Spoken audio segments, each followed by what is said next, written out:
Mettre au pied du mur. C'est l'expression qu'on emploie lorsqu'une personne en met une autre dans une situation à laquelle il est impossible de s'échapper. Selon le Trésor de la langue française, l'origine de l'expression réside dans les combats d'escrime. La stratégie étant de s'imposer à l'épée sur son adversaire et le faire reculer pour le priver de toute possibilité d'esquive. Ainsi, l'épéiste en situation favorable peut darder son compétiteur de son estoc et gagner des points. Mettre au pied du mur pour contraindre l'autre à l'inéluctable, à ce seul dénouement possible.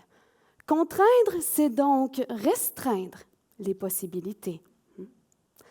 On l'a mise au pied du mur. On l'a contrainte. À quoi? À se faire stériliser.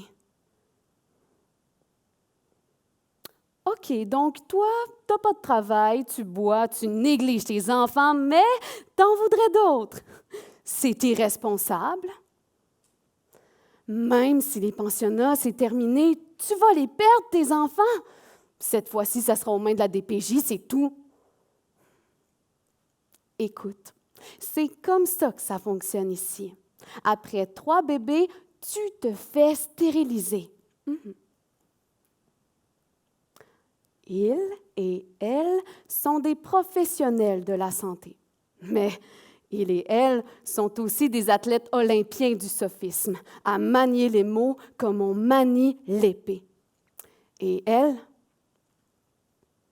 la femme autochtone, ne possède pas la moitié d'une dague émoussée pour tenir tête aux maîtres épéistes du colonialisme médical. Avec leur sabre affûté de lyrisme déshumanisant, ils pourfendent sa culture ancestrale. Perdante, elle est acculée à la stérilisation forcée. Forcer l'autre à accepter la certitude d'arguments qui ne sont pas les siens. Forcer l'autre à se déposséder de ses droits à la maternité. Forcer l'autre à l'irréversible. On l'a mise au pied du mur, acculée aux politiques eugéniques du pouvoir étatique. Acculée. Au sens propre, c'est poussée dans un lieu où il est impossible de reculer. Peut-elle seulement se donner l'espace pour réfléchir à la question et trouver une réponse authentique à ses convictions? Malheureusement, non. Au lieu de cela, elle étouffe la femme autochtone parce qu'on l'asphyxie en plein accouchement, en pleine césarienne, en plein avortement.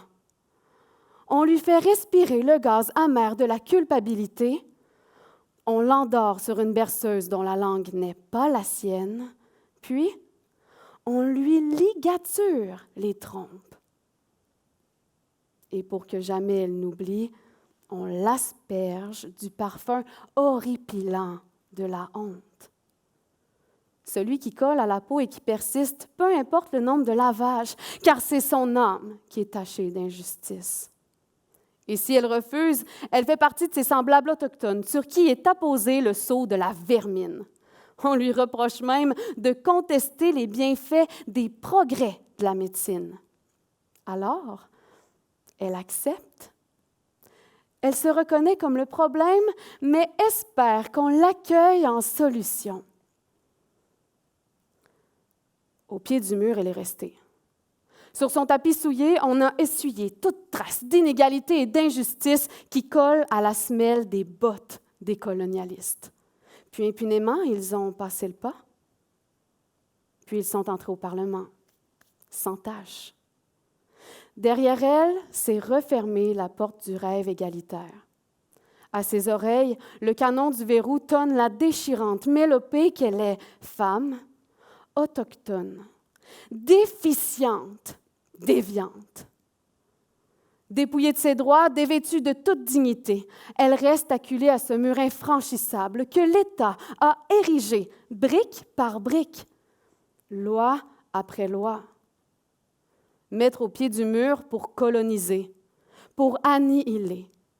On l'a mise au pied du mur. Merci.